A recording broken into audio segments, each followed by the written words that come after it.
Bali doesn't ask for your attention all at once. It changes you slowly if you let it.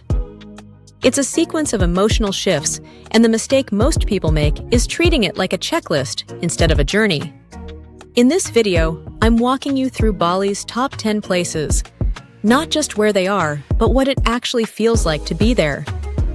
You'll see how you spend your time in each place, and why some locations reset you while others wake you up.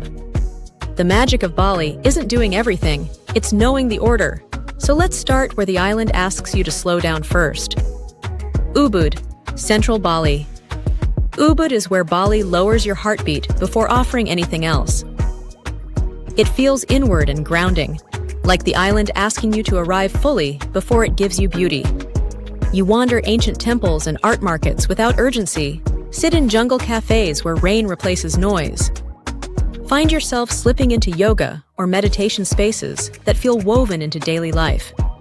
You walk shaded paths through the sacred monkey forest sanctuary, where long-tailed macaques roam freely among ancient temples.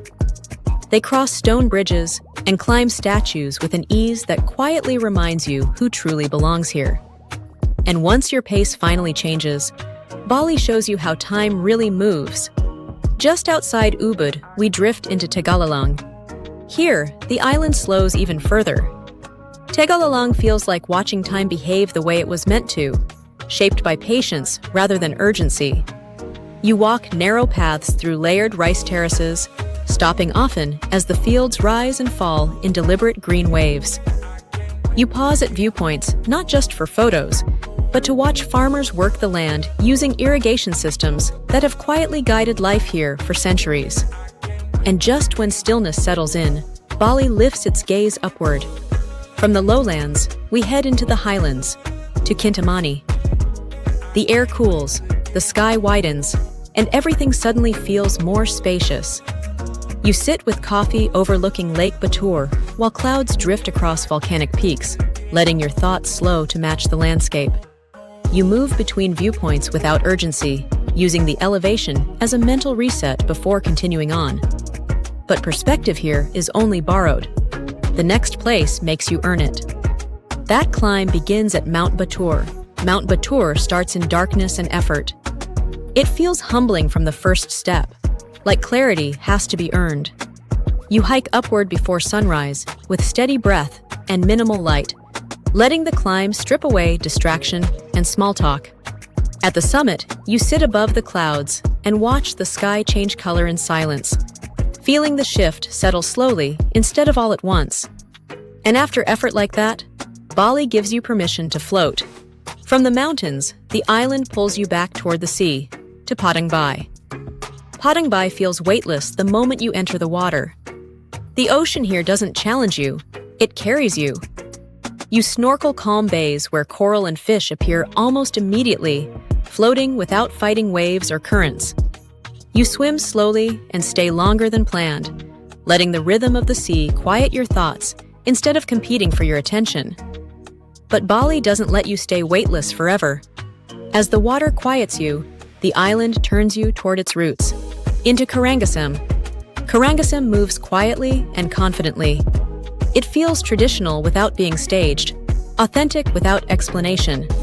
You explore villages, temples, and royal heritage sites where daily life continues naturally, and visitors blend into the background.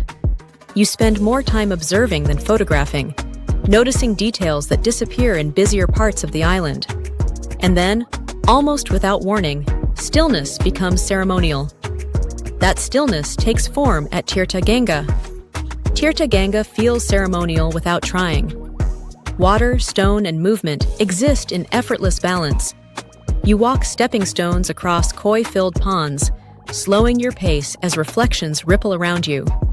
You move through fountains and gardens instinctively quieter, letting the calm shape your mood rather than rushing toward the exit. And just when everything feels balanced, Bali sharpens its edges. That edge reveals itself on Nusa Penida. Water, stone, and movement exist in effortless balance, raw, demanding, and unforgettable. You ride winding coastal roads, stop often because the viewpoints refuse to be ignored, and stand on cliffs that feel almost too vast to process all at once. You explore beaches and headlands where beauty feels earned, not curated, and comfort is never guaranteed. Some places don't ask you to move. They stop you completely. Kelingking Beach is one of those moments. It overwhelms before you even move. The scale alone silences conversation. You stand at the cliffside viewpoint, watching waves crash far below, letting the moment stretch without forcing action. You decide whether to attempt the steep descent or simply witness the landscape from above, and either choice feels complete. But intensity doesn't end here. It just changes form. To close the journey, Bali doesn't whisper. It reminds you who's in charge in Uluwatu. Uluwatu feels primal and exposed. Cliffs meet raw ocean power without apology. You explore the cliffside temple as waves crash far below, constantly pulling your attention outward. At sunset, you watch the kikak fire dance as chanting, fire, and fading light merge into something ancient and immediate.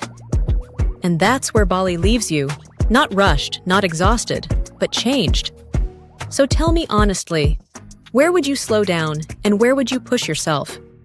In my next Bali video, I'm breaking down the places that disappoint if you visit them at the wrong time, and the ones that quietly transforms you when your timing is right.